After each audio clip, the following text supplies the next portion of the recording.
Never forget, you reap what you sow. You know what that means? It means when you sow some seeds out, things will grow from them, and you reap them, right? If you plant a plant, you get what comes from that. So when Maxine Waters rallies her supporters and says to go out, protest, and push back on people, yes, I understand.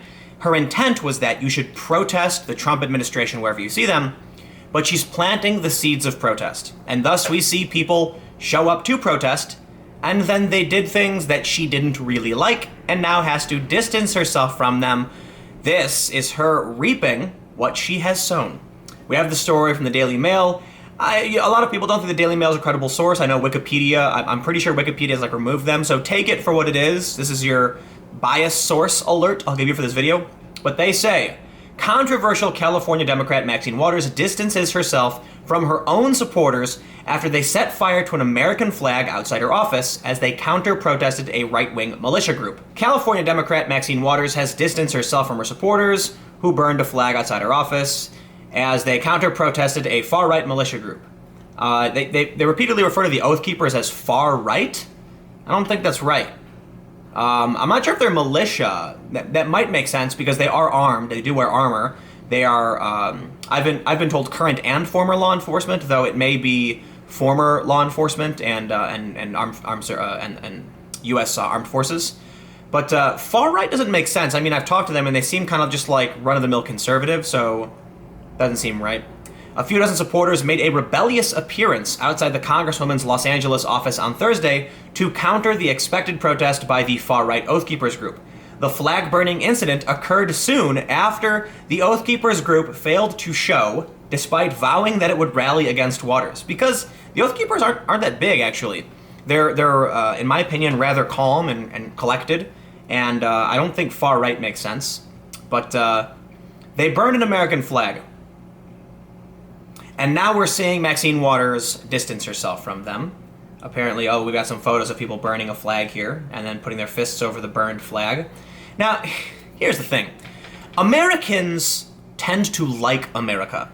Even the people who are not proud to say they're Americans still like America. Then there is a group of people, a decent amount actually, it's not I believe it's like a double-digit percentage, who don't like America. Many more associated with the left than the right. Certainly you do have far-right groups who hate America, like these sovereign citizen people, but I digress.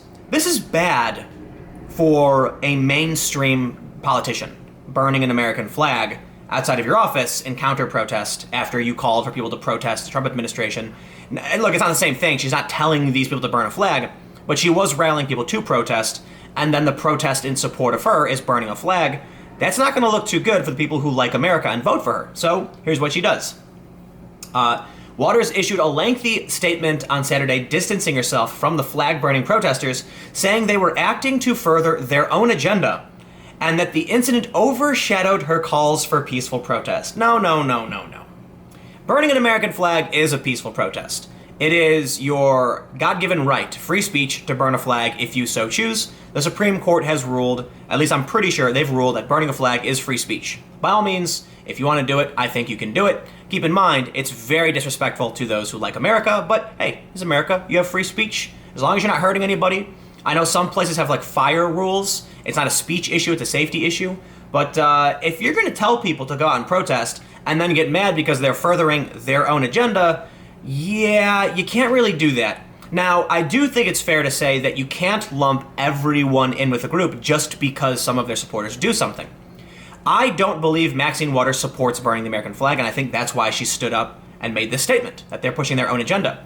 And I do think it's unfair that people are going to say, Maxine Waters supporters burn American flags. Look at what kind of person she is. This is what she believes in. That's not fair either.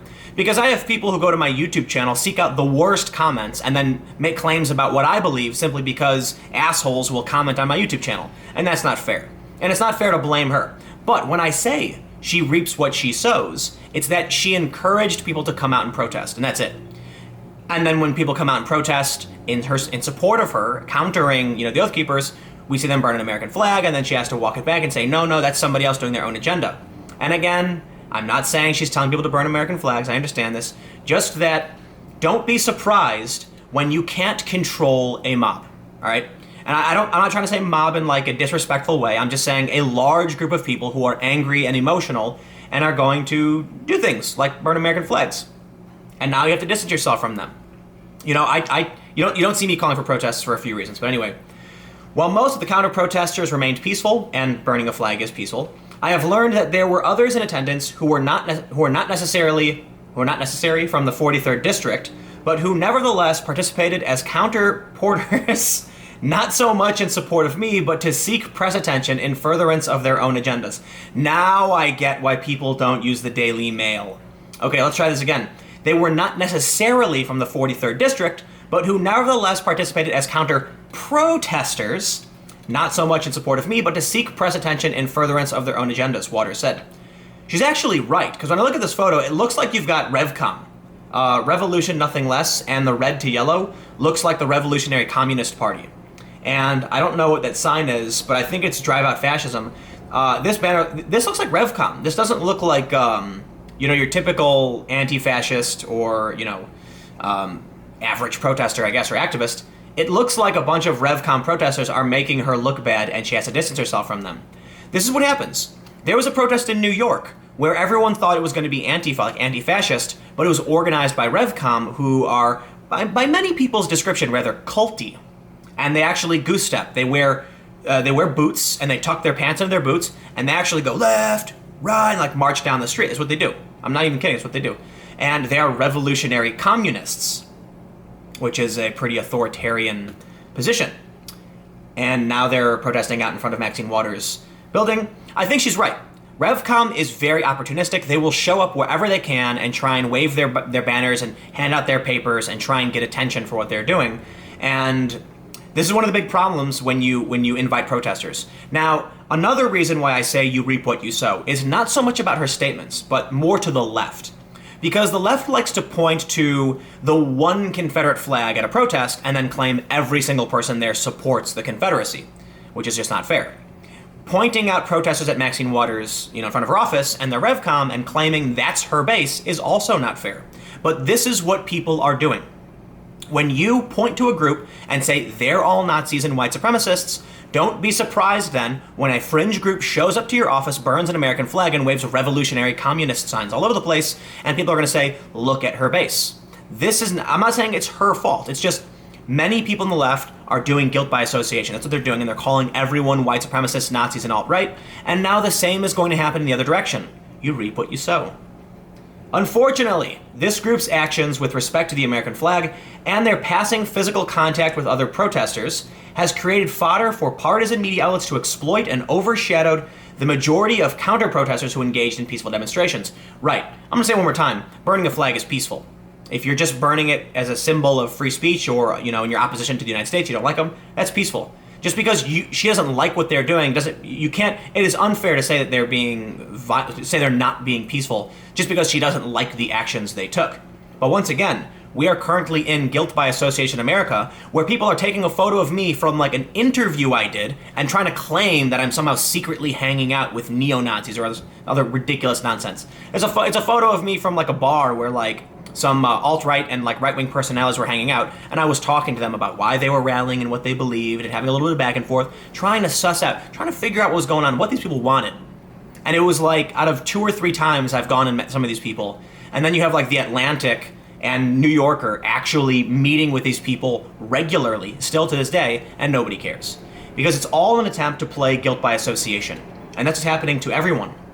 While I do not agree with torching the flag as a form of protest, I understand the Constitution guarantees everyone the right to this form of free expression. However, physical violence or even the perceived threat of violence is not an acceptable way to protest injustice today and can never be tolerated. Fantastic.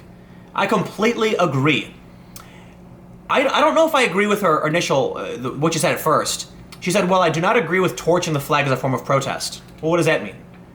I wouldn't torch a flag. Is that what she's saying? That she wouldn't do it? Because I certainly agree it is a form of protest. And then she says she understands people have the constitutional right to do it, which they do.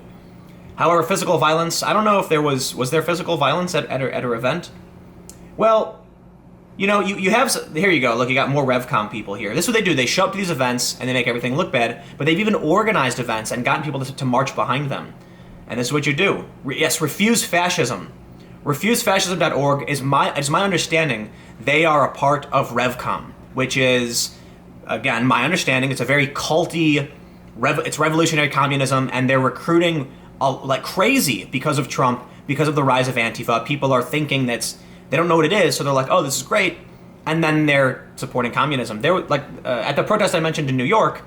I asked a woman, do you agree with the protest? You know, do you support revolutionary communism? And they freaked out, and they thought I was like trying to smear them or trick them. And I tried to explain to them, no, like the organizers of the event, it's Revcom, it's revolutionary communism. And she's like, that's a lie. You're lying to me. You're making that up. And I'm like, I don't do that. I don't do gotcha interviews. It's a legitimate question. And people don't realize what they're getting behind when they do this, and thus they end up looking really bad. So anyway, you know, I think people overreacted when Maxine Waters called for people to protest the Trump administration.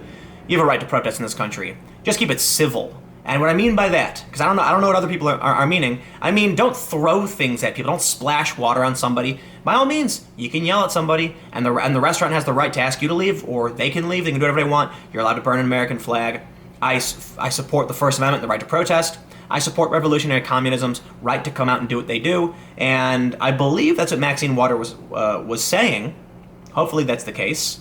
But I guess final thought on all of this: when you call for people to protest, you can't blame, or I should say, when you call people to protest, don't be surprised when fringe elements show up and make you look bad. That's what's going to happen. Anyway, I don't think it's that big a deal. Apparently people are like freaking out about it, but stay tuned. I've got one more video coming up in a few minutes.